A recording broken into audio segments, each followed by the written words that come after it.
Reggae Interviews. Word Sound Power. This is DJ 745 for Reggae Interviews with an amazing singer and songwriter who's based in my hometown of Leicester here in the UK. He's celebrating the release of his brand new album, which came out late in 2020. The album is called Rebel Soul. I want to give a warm welcome to Tann-I Browne. Greetings, DJ 745. Blessed love, man. What can I say? Are you doing good? I'm good. I'm good for the time, considering, but I'm good. I'm good. There's always somebody worse off than you. So Yeah. I just give thanks for life. I'm still here, alive and kicking. Absolutely. Well, look, do you know what? I know that you've put in a lot of effort into putting out this new album, Rebel Soul. We've got to congratulate you on putting out such a fine album. It's 11 tracks in total, and 11 tracks. Covers so many great themes as well. And it's all been produced by yourself and Mr. Paul Horton.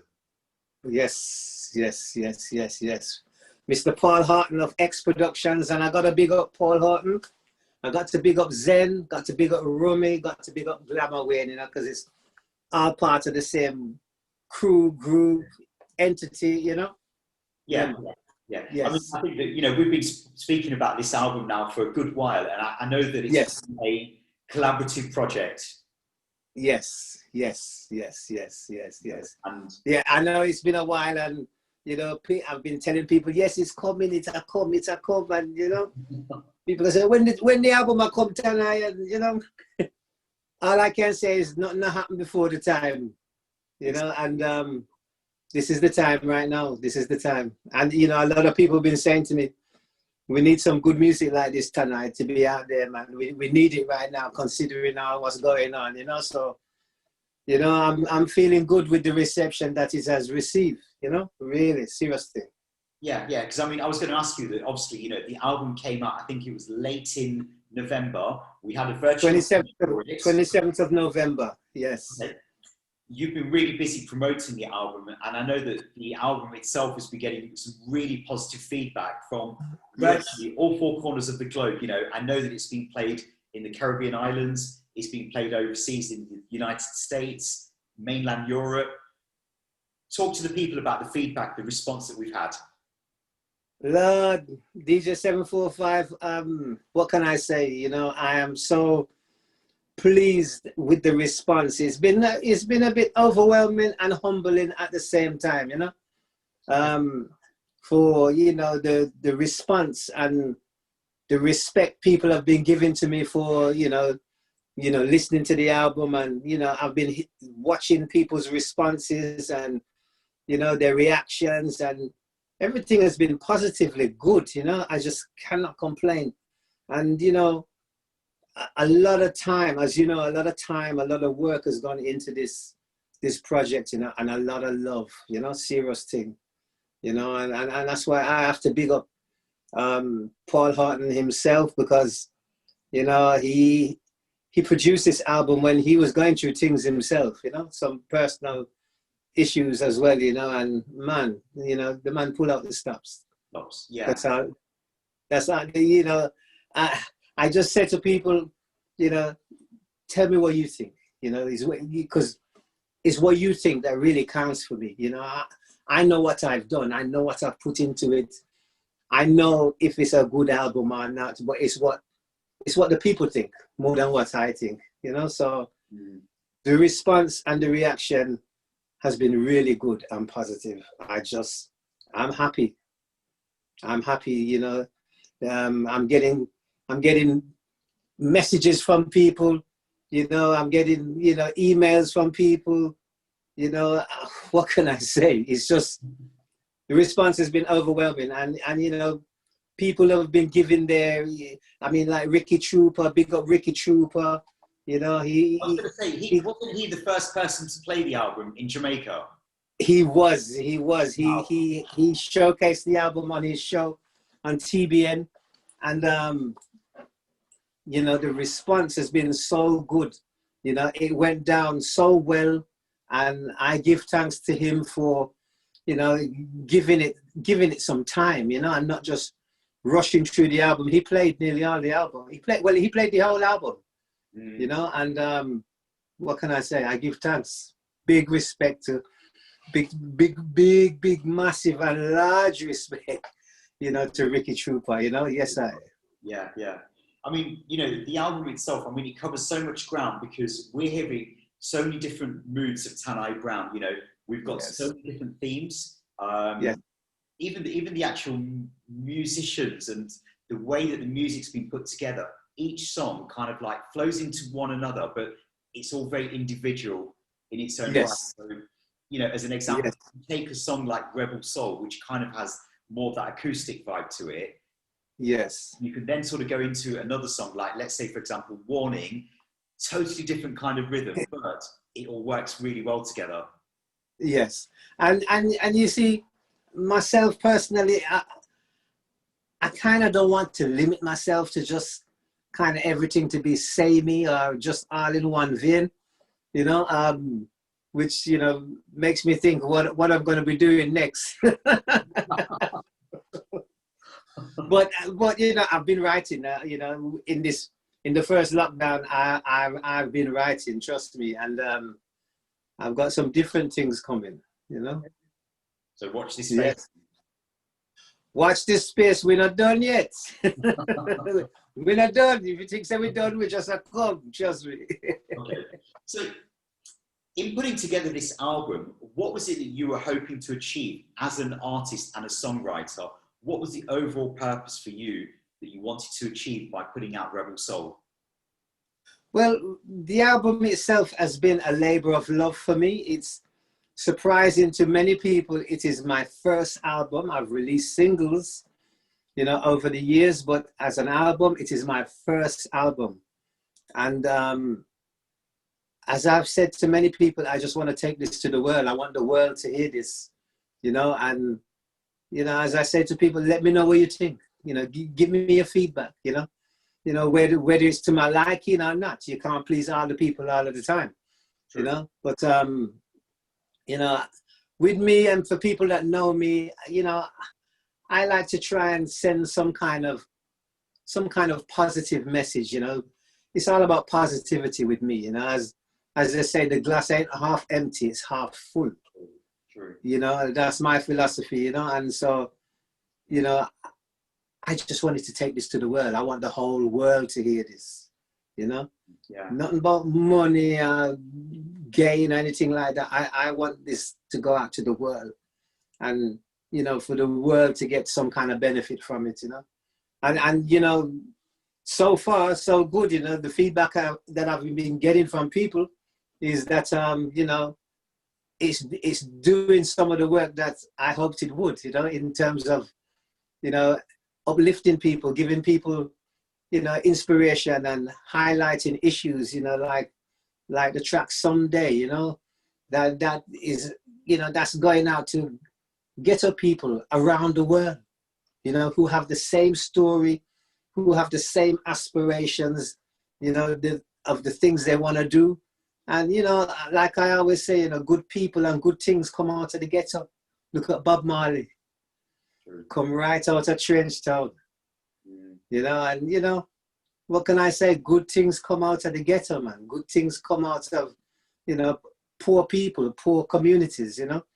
And so with that particular song there, I'm trying to highlight that, you know, young people, they are our future. And so, you know, we have to invest in our young people because the youth of today is the man and woman of tomorrow. So, you know, we have to keep them in mind, you know, and invest in our youth, you know, invest in our youth because the youth are our strength. You know, me, you know, compared to somebody, me is an old boy. Me is an old boy compared to somebody youth them, you know what I'm saying? You know, so, you know, you know, I want to inspire, you know, and uplift and, you know, give people a hope, and, you know, that's me. That is just me, you know, in a nutshell. Yeah, yeah. No, I mean, you know, you're talking about the youths, and I think that one of the things that you did really, really well was on one of the first singles that I think that was released in summer 2019, Warning. Yes. Yes. About that collaboration, because that was a really big collaboration. Again, it kind of has a different kind of vibe to what you've been accustomed to hearing from Tann-I Browne, but it worked really well. I think so too as well. And for that particular track, they're warning. Originally, I did the vocal first, which was Sign of the Times, but because of its lyrical content and then the kind of track that it is, the track is a kind of reggae-ish, hip-hop-ish kind of track, you know, a fusion kind of track. Because when I first heard that rhythm, I thought, wow, I have to do something on that, you know. And so yeah, so I did Sign of the Times, but then listening to it, I said, you know what, it needs some young blood on this. And that's when I went, and after I searched him out, took me a while because he's a busy man. Res Genius, a lovely youth, an absolute lovely youth. I got maximum respect for that young man, you know, and he did it justice, as well as Jedi, who I've known for a long time. He's a bit older than Res. He works and opens up for Mark Morrison, and you know, and I think the two of them, they gave the track a big lift. And that particular track, Warning, as well, actually entered into the Music Week Urban Club charts. Yeah. Entered at number 20 and got to 14. So, you know, so for the kind of track it is, you know, that did very well, you know. So I am so pleased with that. You know, I can't complain at all. You know, and the feedback for that track was very good as well from, you know, from many of the DJs, you know, that, you know, was part of help getting it into the charts. You know, feedback was good. Yeah, yeah. You know, so yeah, very, very positive. You know, so I'm pleased. I think that the actual rhythm track behind that, which I know is in two different versions, because we've got the Sign of the Times and the Warning. Yes. To me, it kind of like sort of bridged that gap between musical boundaries, you know, and I think that that's probably one of the reasons why it did so well when it was released. Yes. I think so too. And as well as, you know, as well as how Rez and Jedi, you know, they practice their wares on it. It took it to another place as well, you know, and enabled younger people, because I thought to myself, well, you know, if I'm aiming it for the youth, then they need to hear some young spirit on it, you know what I'm saying? Who talks the language that they understand, you know? So, you know, so that's why, you know, Res Genius, you know, and, you know, that's why we call him. And I'm so pleased that he said yes. After I played the track to him, he said, like the track, took it away, and come back with a thing, and we just go to studio, go vice it, and, you know, the rest is history, you know? So, yeah, so I got Res to do his bit. Sorry? You had a video to that as well, didn't you? Oh, yes, the video as well. The video of Warning, you can still catch that up there on YouTube. Yeah, man, it's catching views. What can I say? Yes, the video, you know, did it some real justice, without doubt. Yes, serious thing. I mean, talking about the younger generations, this is a question that I have in my mind at the moment. There was a point in time when the UK was almost like the hotbed for reggae music. And I feel as though we've sort of lost our way a little bit, in the sense that, you know, are the younger people in the UK listening to reggae music as much as back in the 70s and 80s? What's your opinion on that? Well, with the younger people, they are listening to reggae music because they grew up with it. You know, they grow hearing their parents, you know, playing it. You know, so they do know it, you know, but, you know, young people, they're more open to other genres that's going on in the UK. And you know, I mean, I'm always of the opinion that reggae music doesn't get the dues that it deserves, i.e. in the sense that, you know, being played on national radio or on national TV networks, you know, it's not getting the play as it does with other genres. You know, I think that makes a big difference. And, you know, it's one of the reasons why reggae music is so big in Europe, because they've kind of taken up reggae music in a big way to their hearts, you know? Yeah. And yes, for real, man, they've taken it to their heart, man, in Europe. And I think we just need some more support in the UK, because you're right, 70s and 80s, 90s even, you know, reggae music, you know, was being played more here, you know, but then, you know, other elements get involved and affect the whole situation, you know, and, you know, but hopefully that might change. we live in hope, you know, we live in hope, you know.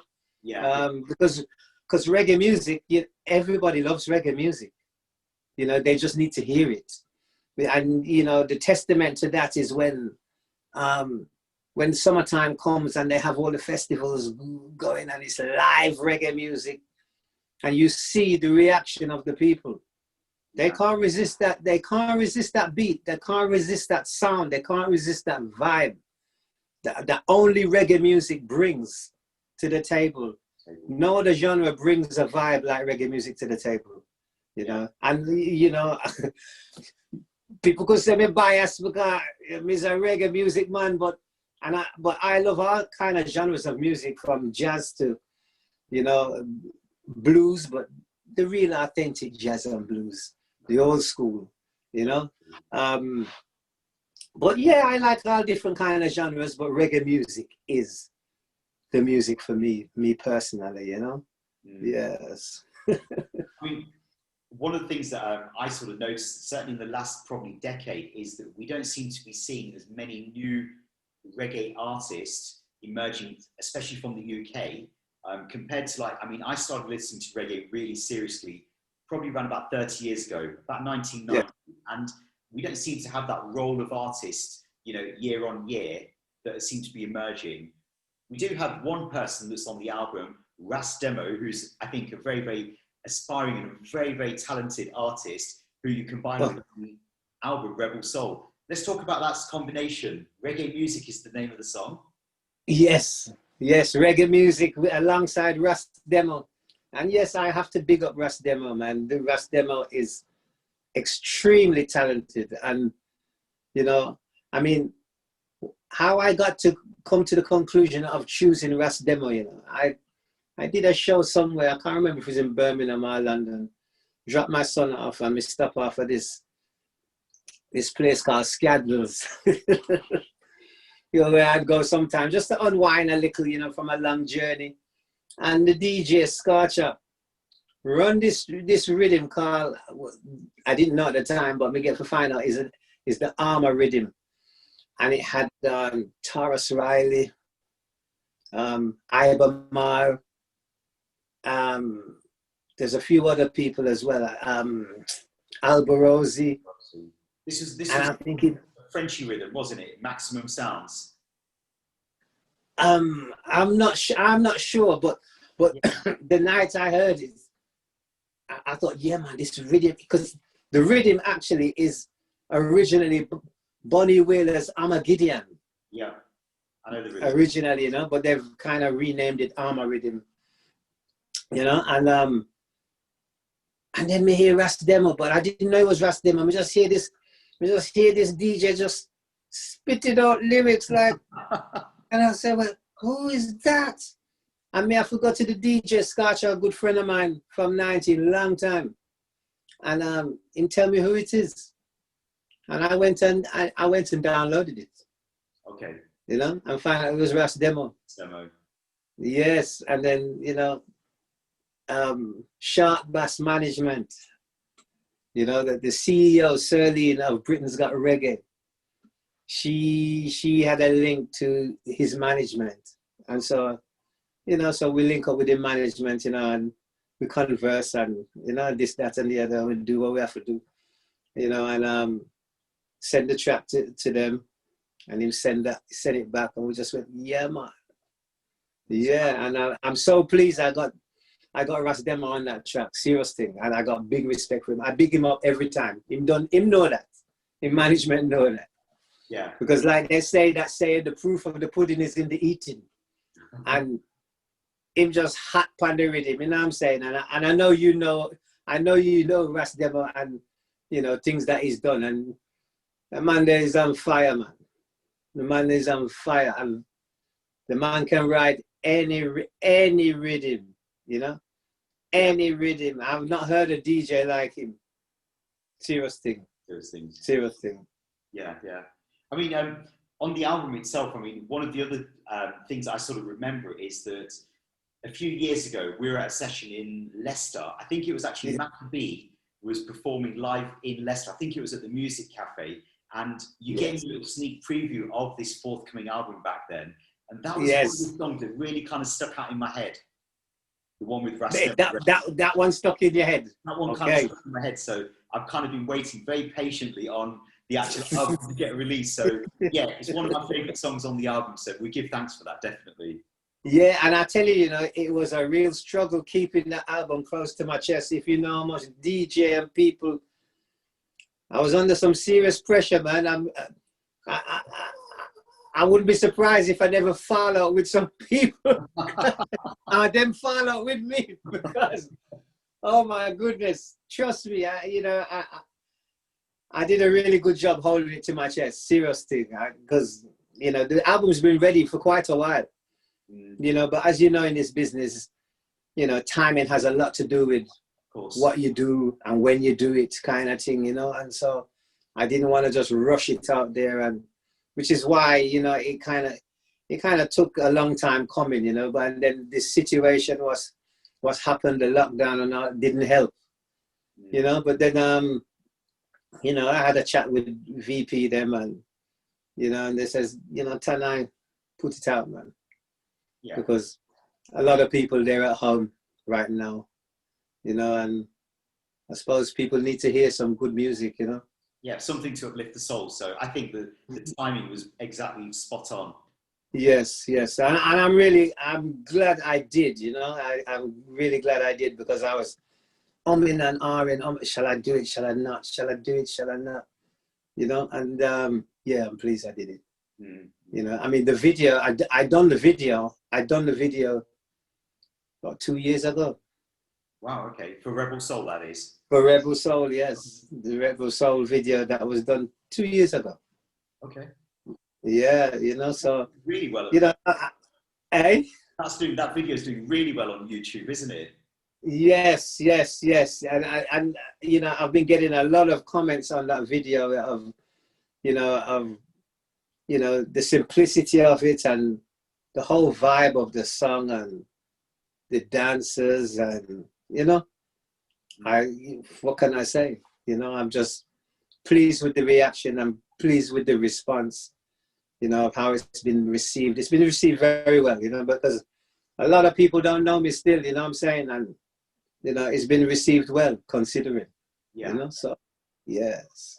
Now, earlier on today, you mentioned something that this is actually your very first album release in your whole entire career, but I know that you've got a musical career that goes back 4 decades now. I'm not trying to tell you an old guy or anything, but history is something you can't change. You know, let's just give our viewers a little bit of an insight, because I think that you started out probably around about the late 70s, early 80s, about 79, 80, 81. Yes. Talk about Groundation. Yes, Groundation. And Groundation, I might add, people, Groundation, we was the original Groundation. I'm for Groundation in California. Yeah. I'm not sure how long they've been going, but they wasn't going before us. We was the original Groundation, and they was going from 79. I joined them in 1980. Okay. Yeah, and 1981 we released a track called Juggernaut and Forward. And we also did a session for John Peel on BBC Radio 1. And at the time, that was quite a big deal. We did a show with him at the Leicester University. And so he invited us down to the BBC studios to come and do a session. And apparently, Our session that particular year, he played our session the most out of everybody's sessions. He played it 4 times for the year. Wow. Which is good. Good. But I gotta give him big respect, not because he played it, but the man was a genuine man. And you know, there's many artists and band, you know, have to give him props for giving them a bly because he would play music that mainstream, you know, DJs wouldn't play. Right. You know, simple. It's just simple as that, really. Yeah. You know, he bossed a lot of people because of him, his initial, you know, inviting them to do a session and so forth. You know, that I have to big him up, man. Man was such a nice man. Definitely. Yeah, so Groundation, you know, we was going for about 6 or 7 years, something like that. But we're all still good friends. We're like brothers to this day.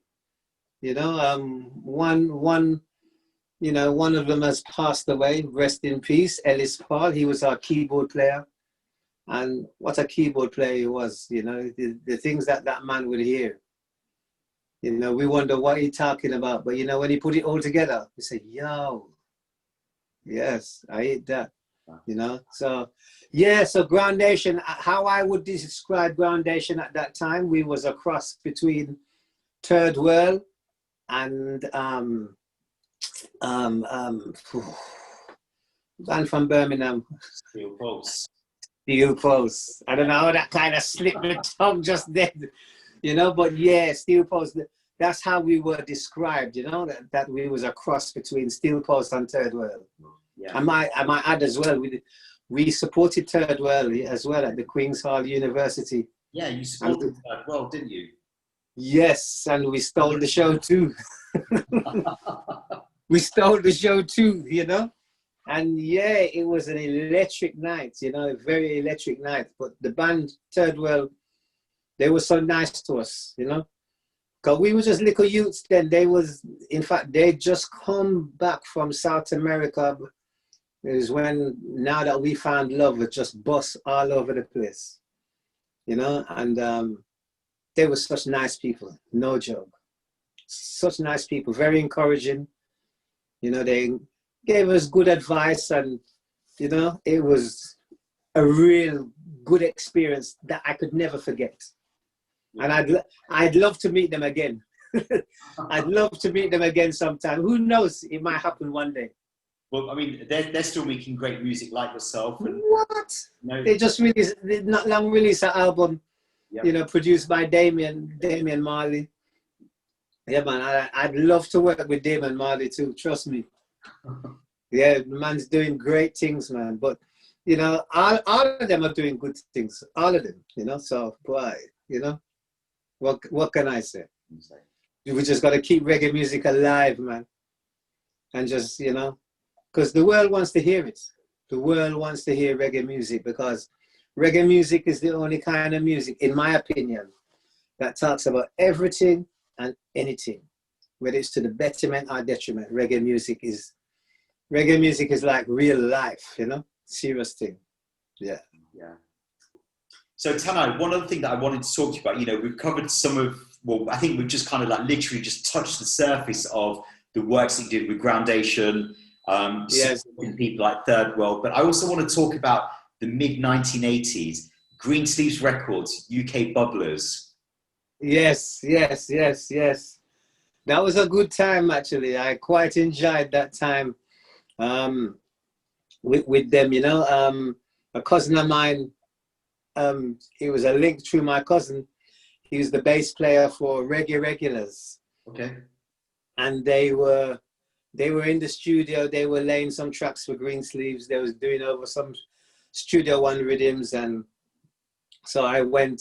He invited me along, and I just played my cousin some little rough thing, you know. I mean, and I accidentally left it at his house, and he went and allowed Greensleeves them to hear it, and so they said whatever they heard. You know, they tell him, bring him, you know.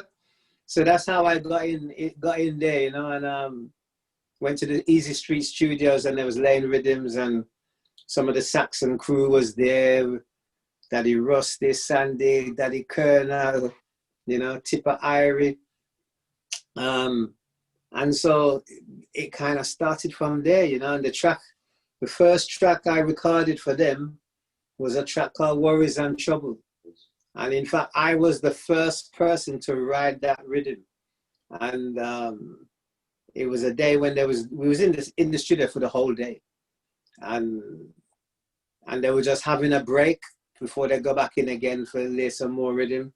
And my cousin and the drummer, them never bother come out the studio. They just stayed in there. They just started licking this rhythm. And I said, whoa. And, you know, I looked at Chris of Greensleeves, and he looked at me at the same time, and he just said, take. And as you hear the rhythm, I just say, God dog, it was on fire. Yeah. And, you know, Daddy Colonel for Saxon couldn't wait to go in there, and he run in there, and he just coughed out some lyrics from that. Oh, man. You know, so I went on with that rhythm. And I wrote Worries and Troubles on that rhythm, you know, and it got to number 9 in the charts at the time. And but having said that, Frankie Paul, his first trip to England, Greensleeves was so excited to be having him come over, and you know, he put a voice on that rhythm too. And his track was called Fools Fighting. Yeah. But if you hear his track and you hear my track, you know, considering that I did the track first, it influenced him a little bit. Yeah, yeah. You know, I'll just leave it there so.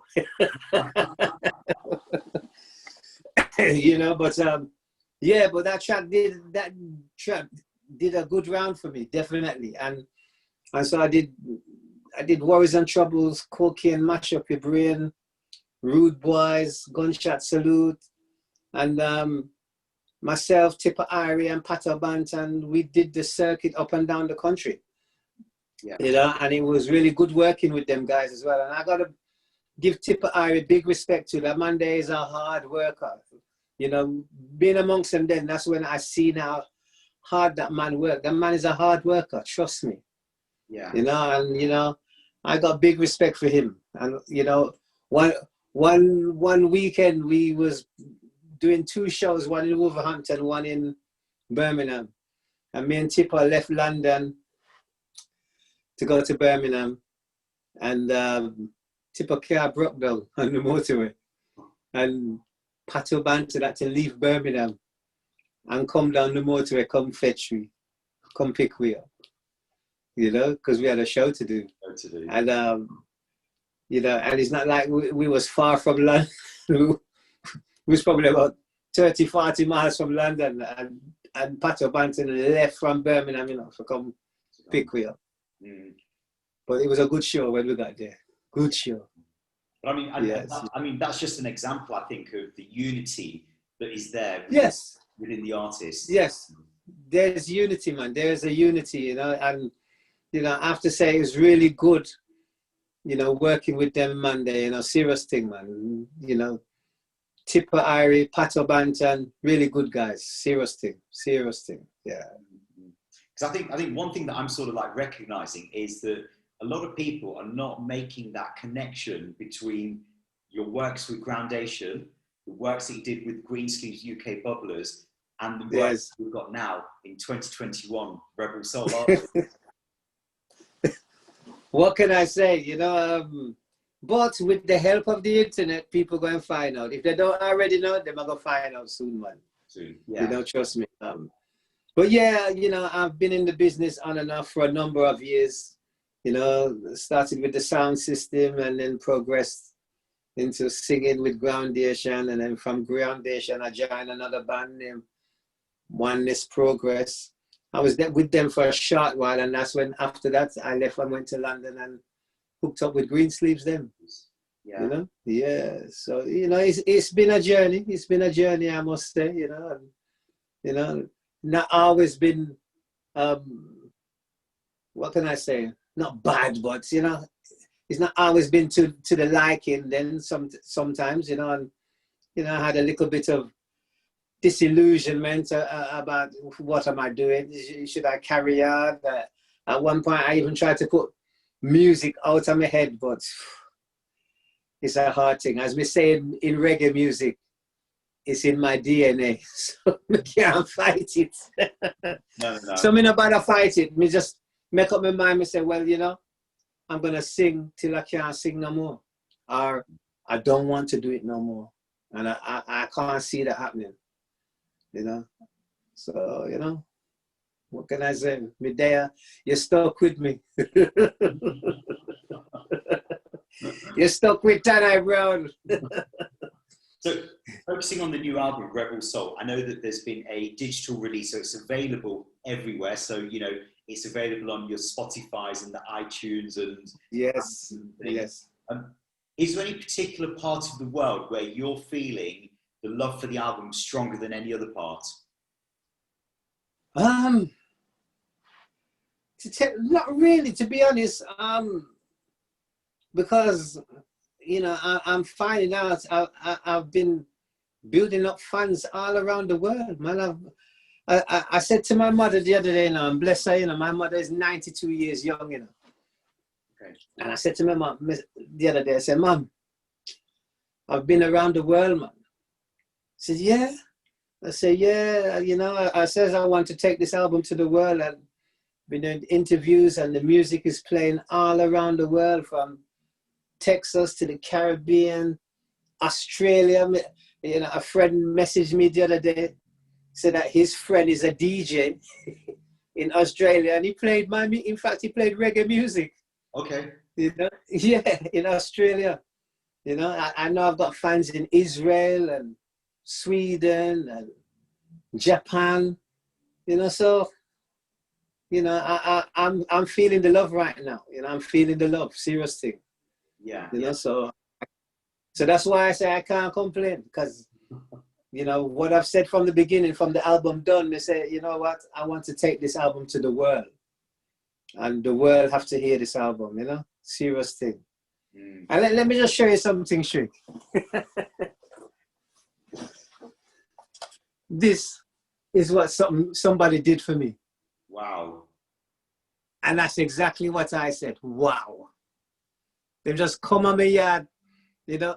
In fact, they came for some CD, you know, a hard copy.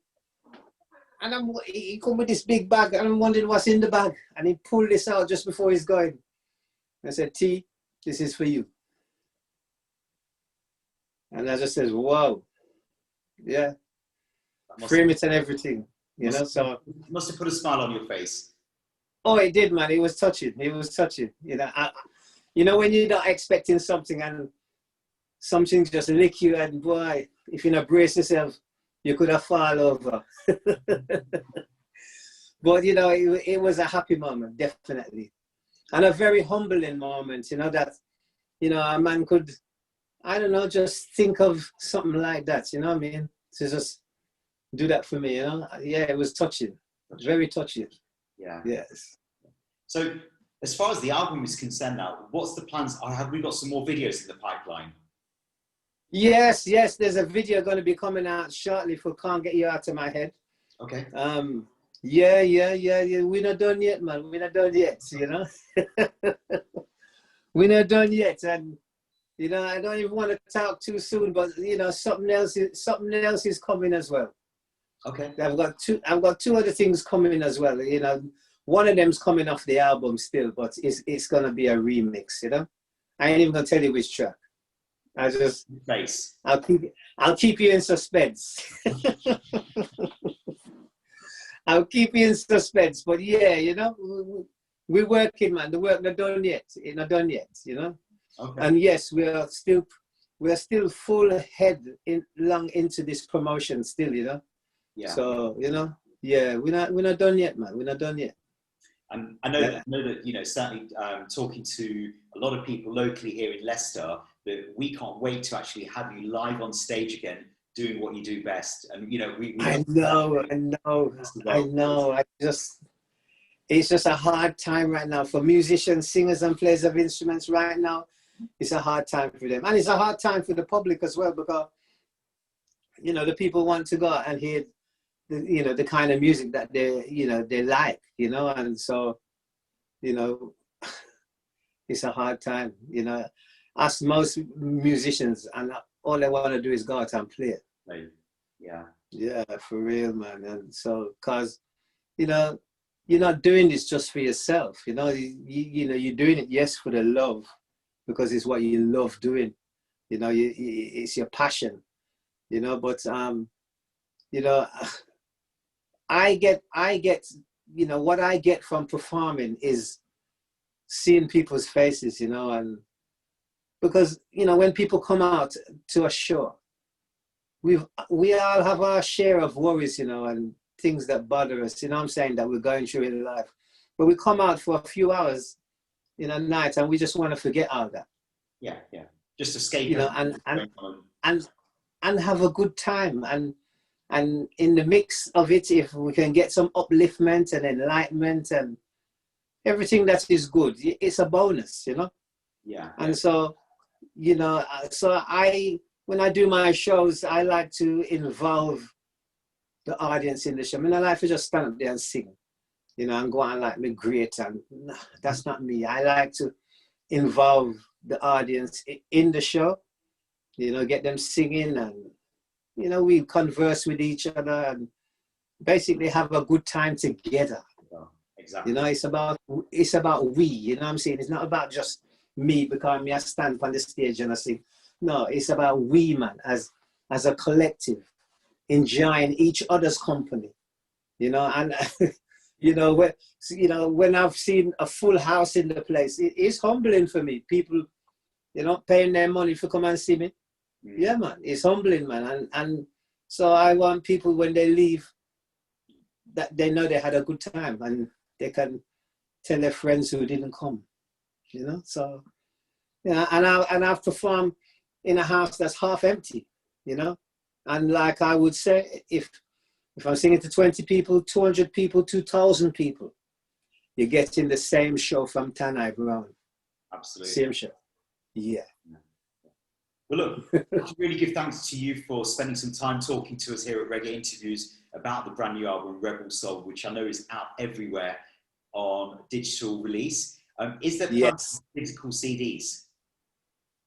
Well, yes, I do have a limited number of hardback copies.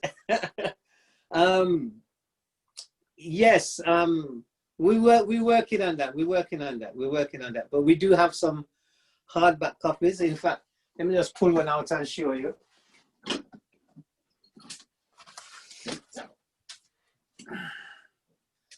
Yeah, this is the hardback copy.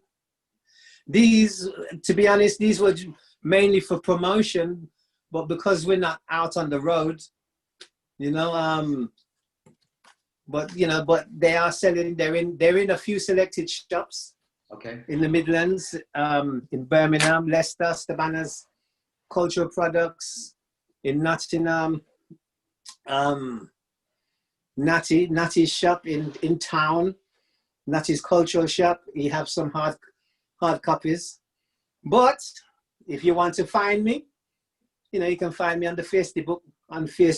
Sorry, I always that just come out of my the Facebook. It faced it up. Anyway, never mind. We leave that for another time. But yeah, you can catch me on Facebook, Tann-I Browne, Twitter, Tanni Browne, Instagram is Tann-I Browne. And if you do want a hard copy, message me and we'll get you a hard copy, man. No problem. Definitely. Well, look, yes. It's been great to catch up with you. I want to give thanks to Diana Music Media Management as well for putting this together as well. And the rest of the team at Tann-I Browne. You know, we give thanks for everything that you guys have done. And I think the album itself is going to be one that is going to be played for years and years to come. I hope so. I hope so. I see you set the bar very, very high for this first album, and yes, you can only go onwards and upwards. Well, yes, I know. I've created a rod for me old back. But it is what it is, man. And you know, at the end of the day, I just want to make good quality music. You know, that is my objective of making good quality music. You know, so if for those people who have bought it, I thank you very much. I thank you for the support, because things are hard right now for musicians, and you know, it's hard for everybody. You know, so I give thanks for the support. You know, and peace and blessings, one love, people, to each and every one. And big up Music Media Management. Big up Sharp Bass Management. You know, Britain's Got Reggae. Me have to big up everybody, you know, and all the listeners, and, you know, thank you so much. And if you've bought my album, I thank you from the bottom of my heart. Peace and blessings, one love. DJ 745. You're the man, trust me. Tann-I Browne, we give thanks for your time today. One love. Bless up, man. Bless up. Thank you very much. Yes, I. Reggae Interviews. Word Sound Power.